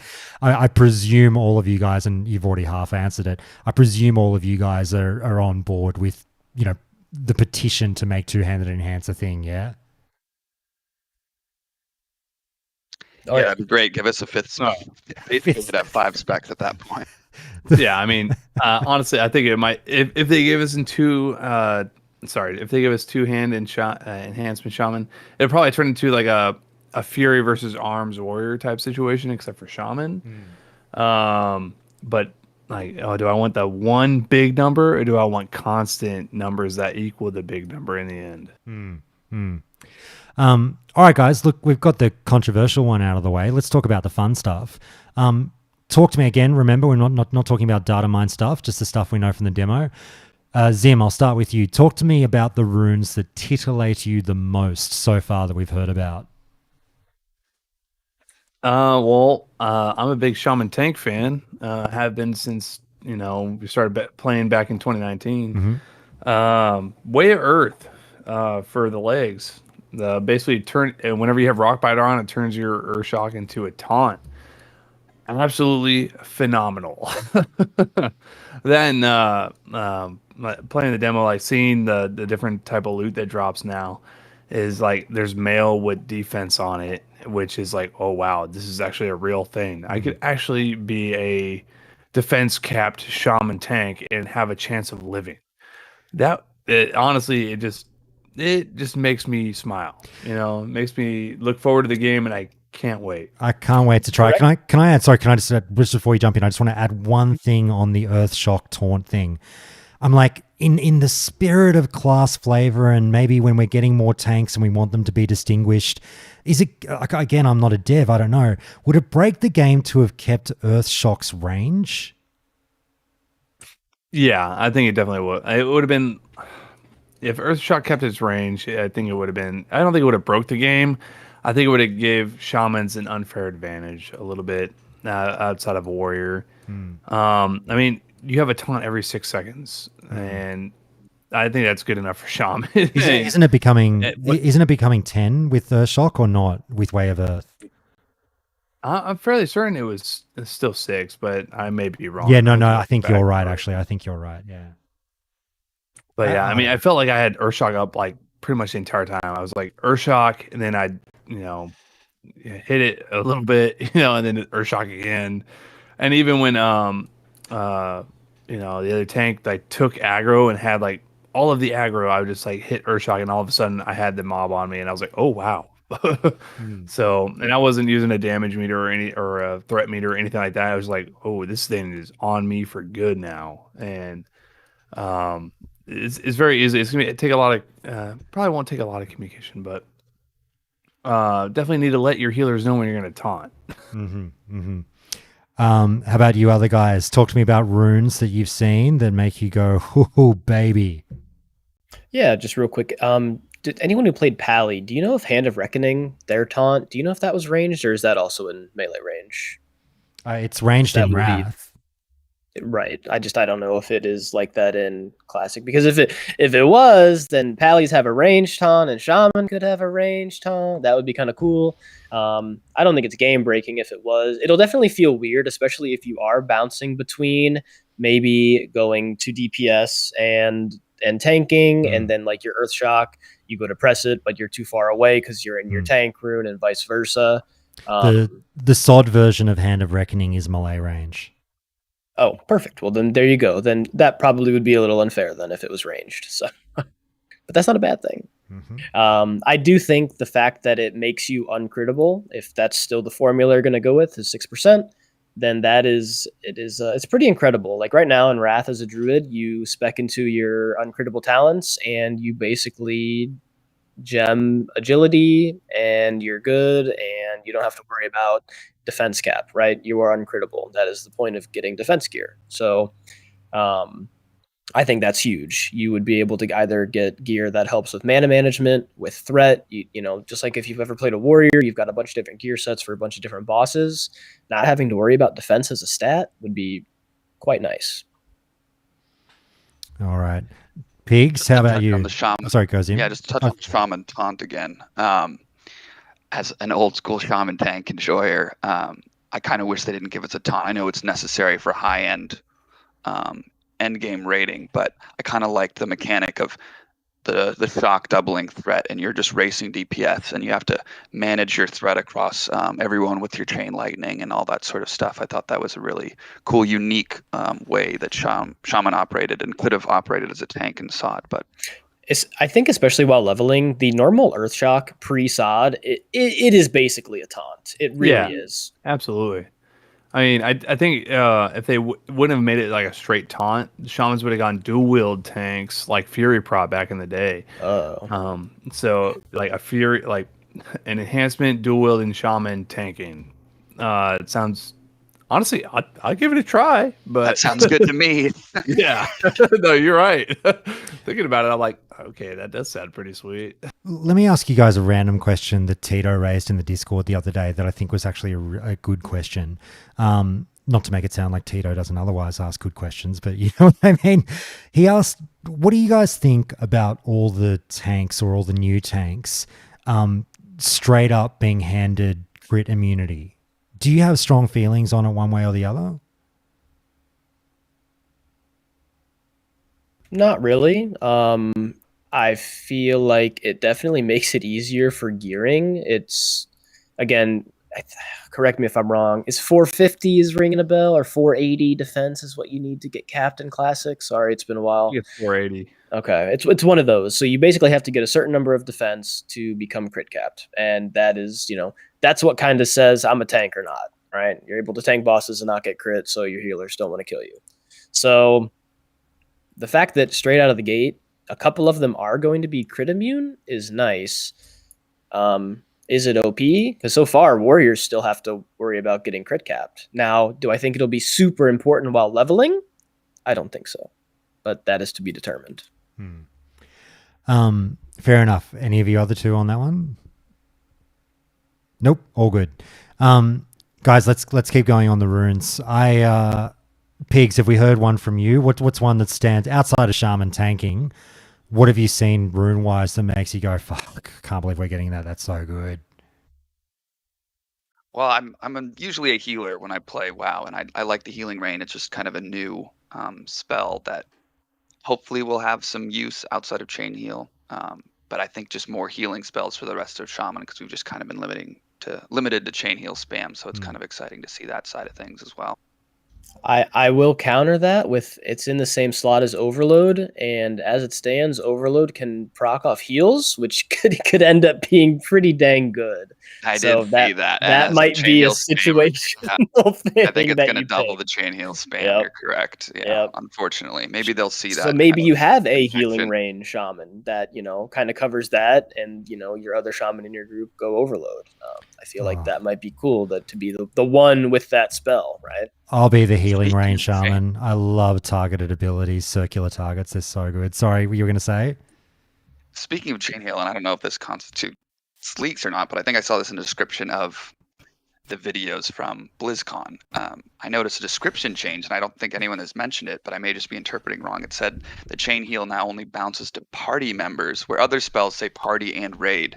And I'm almost concerned that maybe chain heal is getting a slight nerf. I don't know if anyone has seen that or knows anything about it. Well, I'm fairly certain in Classic it was just party, so I think that's in line with Classic ability chain heal. Oh, I feel it goes raid wide. Yeah. Does it really? Wow, I was a shaman healer back in Classic. Oh my god. The chain heal go burr. That's all I know. Any Ellie? Sorry, keep going. Nerfed, but we'll see. Any Ellie enthusiasts here? I played Elemental during pre-patch for TBC. That was about it. So does Overload dabbled in it? Does Overload in the same vein? I mean, people might obviously always talk about PvP, but does Overload in the same vein as an Elemental Shaman make you go like, oh? I mean, more lightning's always great. That's what it sounds like. Yeah. More lightning. More lightning, more numbers. It's funny because people are trying to pick who the Lord of PvP is going to be at level 25. And don't get me wrong, the very strong consensus seems to be Tank Warlock. But, people are throwing some votes out there for Ellie Shaman as well. It's already a beast in vanilla as it is, and now it's only getting more. So it will be interesting to see. I love me some fucking lava burst. I love to see that they picked that one to come in the game. Are you guys stoked about that? Definitely, and I'm wondering if these, not just among shaman, but all of these classes that have this tanking variety, I wonder if that's going to be the meta for PvP, given that the shaman's going to have 30% more health. If you'll choose that over kind of an LE PvP rune, just because of the importance of stamina in this classic. I've actually been wondering the same thing with rogues and shaman. Like, when everyone says stam is king for PvP, how do you pass up some of these tanking runes? I mean, if you're going straight PvP, then it seems like a pretty straight cut. Like, I would definitely go into PvP as a tank shaman or a tank rogue. I mean, obviously rogues are already the king of PvP. I would argue almost. Having stealth and season of dickheads, all that jazz. But we're so gonna make season of dickheads a thing. It's a thing, man, and I'm all about it. But definitely going in there with a bit more defense, since there's no resilience in classic. Like, I'm all about it. I'll definitely PvP as a tanking shaman, like, no doubt. Very good. Hey, Pigs, you mentioned you like some healing, and don't get me wrong, I like to dabble in some healing too. Outside of Healing Rain, how do you feel as a resto shaman going into Season of Discovery with everything else you've seen? I think I'm going to stay away from resto just because I'm still raiding in classic era as a resto. I might be sick of it, but I know at some point there will be no healer, so I'll have to succumb to that. But I'm very much excited to explore the other three specs before that happens, hopefully. I mean, you say at some point, I'm, again, sorry to go on a tangent, but real quick, like, I was talking in the Discord the other day going, I really hope and encourage people to try out the new things with healers. It'll be great. But like, I think we're going to have a healer shortage. Everyone's so, got all these new bells and whistles with tanks and DPS and everything, in their eyes going, oh my God, this looks so good. I haven't seen many people talk about healers or how excited they are to play the new toys for healers. And I know people say there's always a tank shortage because regardless of how many tanks there are, tanking requires a personality type and most people just don't want to play fucking tank. I accept that, but I just think there was a moment recently with Wrath where there seemed to be a healer shortage, and I just envisioned something similar coming up with SOD. I hope it doesn't come to that. I hope there's not a shortage of anything, but what do you guys think about that? Do you think we'll have like a tank shortage, a healer shortage, or will be okay across the board? I think it's going to be a healer shortage personally. Like, my alt is going to be a healing mage, and I'm like, that's the other class I played in the demo, and I'm super stoked about it. And even I read about it a little bit more today, and I was all about it. Like, healing mage is going to be my alt. Tank and shaman is going to be my prio. That's the way. I'm going to alt a healing priest. Very excited about it, and I'm also excited that's kind of looks like to be the least interesting class across the polls. But I do share your concerns, Joss. But I feel like there's a lot of fly-by-night shamans who are coming back because of all the bells and whistles, and I feel like I deserve it because I've been spamming Chainhill for like 5 years now, so I want to be on the front lines, and I feel like we should subject those. If you don't have healing passes in classic era, I think you gotta be the shaman healer. And we're gonna make healing passes a thing in SOD. Make healers great again. Yeah, the fucking that's why that's why one of the three classes I've decided to play is a shaman. It was important to me to pick one of those three classes as one with a healing spec because, like I say, I really think there's going to be a stage where I'm like, if I just want to walk into dungeon or raid content, I have a funny feeling I'm going to want a healing spec ready to go just in case I want to do something without waiting. So it'll be interesting to see how it goes. But outside of that, guys, let me ask a similar question to you that I asked the hunters. What other TBC or Wrath abilities have we not seen yet are you praying comes to Season of Discovery for Shaman? Because I'll tell you mine, and I think we're going to get it. I think we're getting, what is it, Spirit Wolves or whatever. Ooh, Spirit Wolves would be a great one. I may be mistaken, but Maelstrom I think would be a great one as well. Baby, that'd be fucking Oh, amazing. yeah. That would be for healing, for tanking, for DPS. Like that would be the bee's knees no matter what. An instacast, like, bro, that'd be like nature's swiftness. Like, let's go. If we get Maelstrom, my Shaman could become my main. Like, I am that obsessed with that fucking talent or ability. Oh, it's so good. Just I love it so much. Like that's the only reason I still play my Enhancement Shaman and Wrath right now is just so I can see. Oh, I got 5 stacks. Let's go.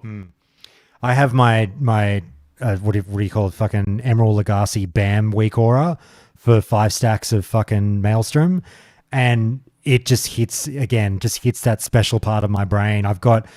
I'm so conditioned now when I hear that BAM, I hit my 3 button and my fucking lightning bolt instantly goes out. And I use it now for all my procs in game. So like, Nightfall with Warlock, whatever, I get the BAM and I hit the 3 and it's gone, and it's all come from Maelstrom, and I fucking love it. God, it would be good to get it. Right? That's my thing. Maelstrom. That's my one. That would be huge. But I would, if I were to bet money on it, I would bet more money on Spirit Wolves than Maelstrom personally coming. I think that's an easy one, particularly given how strong the runes are. Yeah, I'll agree with you there. I think Spirit Wolves is definitely more likely if they were to do it. Obviously, we've only seen it level 25, and I'm not looking at any of the data mine, stuff because I don't want it to be season of data mine. Spirit Wolves also on point for DPS and tanking. Like, still give me that threat. Like, I'm all about it. It's become really, really obvious to me that look, Season of Discovery is going to be, in my mind, and I don't say this in any disrespect to the devs, but I say it with all the love and affection in the world because I think it'll be fun. I think Season of Discovery is going to be an amazing mess of a game. And I really do use the word mess in a loving sense, where I'm like, there is going to be so much that needs to be tested. There will be bugs. There will be like unstoppable metas that the devs will stamp out relatively quickly after people catch on to it. We're going to be up. We're going to be down. We're going to be left. We're going to be right. It's going to be so much fun. But I think the underlying theme to this whole season is just like, make every spec fucking fun to play. Like they said at the presentation, everyone needs to be overpowered. And quite frankly, I'm okay with that. Yeah, it might lead to some headaches, but I trust the team to get on things and, mildly balance things as they can as they go along. But like, Shaman has so many buttons they could bring in that would be so fun to hit. And I'm not very well versed with Elemental because I played almost 0 minutes of Elemental Shaman, but I'm trying to think of other Elemental abilities that might be fun to press. Do you guys know of any that we're missing? Oh boy. God, no. Honestly, Shaman didn't really get many abilities, in my opinion. Maybe I feel jaded as a Shaman. I want more stuff, but I don't think they really got too many in TBC and Wrath directly for Elemental, aside from Lava Burst. But a lot of the other ones are passive, like the Maelstrom and the Overload and all that sort of stuff. I'll tell you one thing. If I had to like bet my house that I don't own on one ability coming to the game, I'd put fucking $1 million on Riptide. I'll tell you that much. Oh, okay. No, maybe. Yeah, That would be great, and it fills that hole that Shaman really needs for that instant kind of dot, both instant and a dot heal. Yeah. Such a fun button to press, isn't it, Pig? Yeah, I like it a lot, and in vein with that, I really like Earth Living Weapon. I think that'd be a good addition. Just to have a healing imbue over the damage dealing ones would be. I think that is in the vanilla flavor. So what do you think's more likely? When I say if I had to make you guys bet $1,000 on something, do you think your money would be on Riptide? Sure, I think probably Bloodlust is more likely, Oh, though. we haven't even talked There about it it yet. is. Somebody said the magic word. That's the word of the day. Ding, ding, ding. Who wants to talk about Bloodlust? Oh shit! How did I not think about Bloodlust? Oh my god! I was like, I want big numbers, and I was like, oh yeah, the thing that gives you big numbers. Let me forget about it real The quick. things that give you fast numbers. True. The thing is, it's just I know they're gonna have to give it to Alliance, and I just don't want. I want it to stay Horde. I love that the Shaman is this unique animalistic kind of thing, and I'm sure there's going to be a warrior version of Bloodlust or whatever that so they can give it over the Alliance. But I really don't want them to have anything nice. You mean like a rallying cry or something? Whatever it is, the Alliance doesn't deserve it. Tell me honestly though, like we kind of touched on this on a previous call, but like I kind of can guess what the answer is going to be. But I don't know how people feel en masse about Bloodlust. Like the little I've heard talked about, people are positive. Of course, everyone loves Bloodlust. It's a fun button to press. Let us have a burst phase. Let us see all the numbers. Blah blah blah blah blah. Is there any argument? I guess there's not, because we're talking about Season of Discovery where fucking the sky's the limit, everything's new. Is there any argument to not do Bloodlust? Yeah, because the Alliance would have to get it too to make it fair. Agreed. But also, I don't like that it's kind of become, both in TBC and Wrath, it's this necessity. There has to be a phase that you build into each encounter, and every single encounter has a Bloodlust plan for the raid. And it's, even though I love being a shaman, that it's special, I think that the necessity of it in each encounter is kind of boring. I do think it would be a little different and more classic oriented. Like right now in Wrath, it resets after a wipe and stuff like that. Like, I don't know if anyone played a warrior in Classic, but like you kind of had to plan your rec, and you would have to plan your Bloodlust, and you would only get a couple of raid. And if you mess up on that attempt, then you wait your 10 minutes. Fair enough. All right, what haven't we covered, guys? We'll start to wind this one up. So one or two more quick points. What do you think we need to cover that we haven't already? Shaman Witch, I want instant Ghost Wolf that also removes roots like Druids. Oh, that's it. That's it. You just solved. Because I was going to say, like, fucking... Look, I don't know. This... Okay, let's actually have an honest conversation about this. Yes, as someone who's going to play Shaman, I agree with you. That would be lovely. I love Instant Ghost Wolf. Oh, yes, I am concerned in World PvP about being like insanely kiteable, and Warriors got their problem solved. Why not Shaman? But then the obvious like retort to that is people already have massive concerns about classes being homogenous in Season of Discovery. If you give shamans the ability to get out of movement impairing abilities and whatnot, and now heaps of classes can get rid of that, are you concerned about, well, now no one can be kited, and now we're all the same, and now we're kind of doing retail PvP? I'm not saying that's my answer. I know that would come up. Well, I think it's more like, hey, if you're a shape-shifting class, like Shaman, like, yeah, they only have Ghost Wolf. That's it. That's their one thing, right? If they shapeshift, like they can't shapeshift if they're already rooted, but they can't be rooted if they're shapeshifted already. I think that would be fair. Because I kind of look at obviously what they did with Warbringer, and also rogues getting fucking Shadow Step or whatever the fuck it's called. They've taken care of kiting issues for a couple of the classes, and I have to admit, I'm not feeling wild about Shaman PvP right now, because I'm like, I already said that vanilla Shaman makes me feel like I'm stuck in mud. I don't really want to get involved in world PvP or battlegrounds or whatever when I'm just the fuckwit walking around that is being kited by every fucking mage or whatever. Now, granted, obviously, the bet might be, well, Josh, Spirit Wolves, pop that bad boy and you're good to go. That would be a great button to press, don't get me wrong, but we don't know if that's coming. And also, like I say, I don't know, do we give everyone the trinket? It's a genuine food for thought question. When I say the trinket, I mean, do you give everyone the proverbial ability to get out of jail? Yeah, no, I get what you're saying. I mean, don't give everybody anything. Don't give everybody the ability to get out. Like, leave warriors rooted, like for sure. I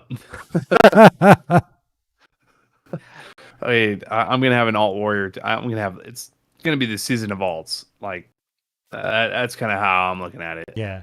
Well, to be honest. You say that. I've been hammering this point home the last 24 hours, and call me a fuckwit for having to raise it, but I'm kind of like, I think it's season of alts for the first phase, but people are going to have to make some pretty tough decisions as phases go on because, you know, if you're not a streamer and you're in phase 4, you're not going to drag all your classes, your 5 or 6 classes to 60. You know what I mean? Oh, I bet people will. And with it being yeah, banded, I think it you can only go so far, right? It's once 25 hits, you're going to have weeks to months to hit 40. That's what, 15 levels? I mean, don't get me wrong, that's 15 levels, but you do that on a couple characters. I mean, I plan on having at least a couple that I keep up to date. Oh yeah, but a couple is a couple as opposed to 6. You know what I mean? I'm not talking 8. Yeah. Not Just every class. everyone's talking about, oh mate, I'm going to have fucking one of every class. Right, at the 25 bracket, I can see that. It'll be season of decisions for the dads eventually. Ooh, hey, there's the other one. There's the other D. All right, we got to come up with we got to get the D in every call. Get it? All right. Yeah. All right. Yeah. I like it. All right, gentlemen. Look, is there anything we've left on the table for Shaman before I let you go? Speak now or forever hold your silence. Any absolutely important issues that must be hit on? Shamans are the new, everything class. Just saying, tanks, DPS. You got 2 DPS choices. You got a healing choice. You got a tank choice. Let's go. All shaman raid, hit my line. Let's go. Let's do it. Let's go. I'm in. It'll Very happen. interested in all shaman guild. I hope with new runes or spells, if they bring in old spells, maybe put some flip onto it. And by old spells, I mean future expansion spells, and it would be really cool to see more new stuff in the season of discovery for shaman. I know Josh had hinted at it last call in all shaman raid, but I want to bring this to life publicly. We're going to call it Green Eggs and Sham. All right. I will, we can make this a reality. Let's go, boys. I love I'll it. be there. I love it. I also just want to end on saying I do predict that they will do so. I think they will do something for two-handed enhanced shaman. I can't see them. Look, the devs are players. They enjoy the game too. They're part of the community. I can't see them just really saying a complete fuck off and fuck you to two-handers after the response that we got.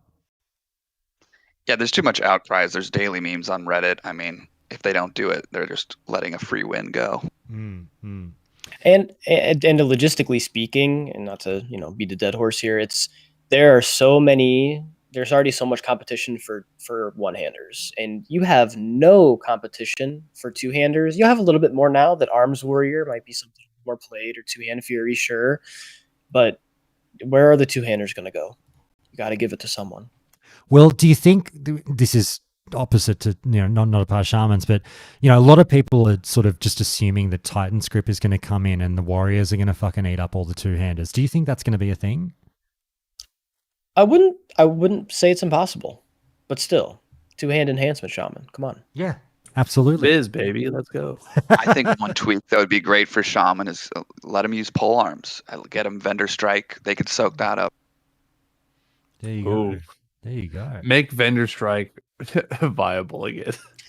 Oh, I didn't tell you guys about my faux pas, which some people have heard about this already. But so when I was doing PTR testing like 2 days ago, this comes back down to how little I fucking know about WoW at times, and we've all got to wear our mistakes on our sleeves at times. I had no idea that Storm Strike didn't affect shocks. So I didn't really properly read the tooltip, and obviously it says nature damage.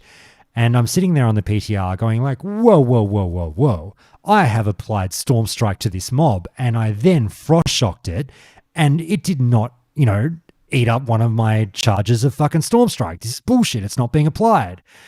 And I kept testing it and going, oh, this is so ridiculous. I can't believe this. Put in the bug report, DM'd Tim, and sir, your Storm Strike is broken. And literally 2 seconds later, I went, oh my God, I'm such a fucking idiot. And realized that it's obviously frost and flame damage are not nature damage. I played the whole of Wrath thinking that I was getting these super juice shocks from my Storm Strike application, and I wasn't.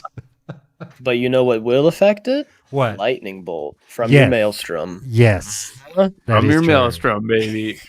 Let's make I think maelstrom a leaning into thing. other elements would be another great addition to Shaman because there's a lot of leaning onto the lightning all itself. really true. And also give Curse of Elements nature damage, please, from Warlocks, so we're useful. Yes.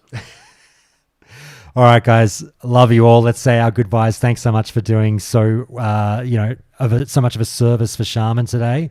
Galley Boy, it's been a pleasure. Thank you so much. I'll see you in the All Shaman raid. That's the one. No, wait. Did I catch you streaming the other day, my friend? You sure did. Mate, throw out that I- fucking plug. You can find me streaming at twitch.tv/galleyboy. I don't stream a whole lot of my Wrath raids because we do loot council and I'm on it and I don't like putting my votes on public. But when SOD comes out, I'll be doing quite a bit of it. So please tune in. Fair enough. Sorry, I'm mean. I force people to plug themselves when they probably don't want to. That's Galley Boy, GALLELBOI at Twitch. Go check him out. Zim, my man, great to speak to you again. Absolutely. Happy to be here anytime. And I actually just started getting into streaming as well. After Ooh. BlizzCon, it kind of lit a fire under my ass. Hell yeah. So you can catch me at Twitch, Zim, ZIIMM_1. And I'll be on there probably about 3 times a week. All right. You've heard the call countdown, people. Go out and subscribe to or follow Zim and then subscribe to him. Pigs, do you stream? What's going on? You got to get on the train now. No, I'm just a guy with a job who plays WoW sometimes. That's the way, brother. Mate, thank you so much for being here. It's good catching up. Yeah, thanks a bunch for having me. Josh, you're the best broadcaster in the space. I'd love to be on your show, and thanks for the opportunity. Oh, mate, you'll bring a tear to my eye. Stop it. All right, guys, we'll catch you later. I'll end the recording here. See you stream, YouTube. We'll catch you later. I'll talk to these guys a little bit more just off stream. So see you guys.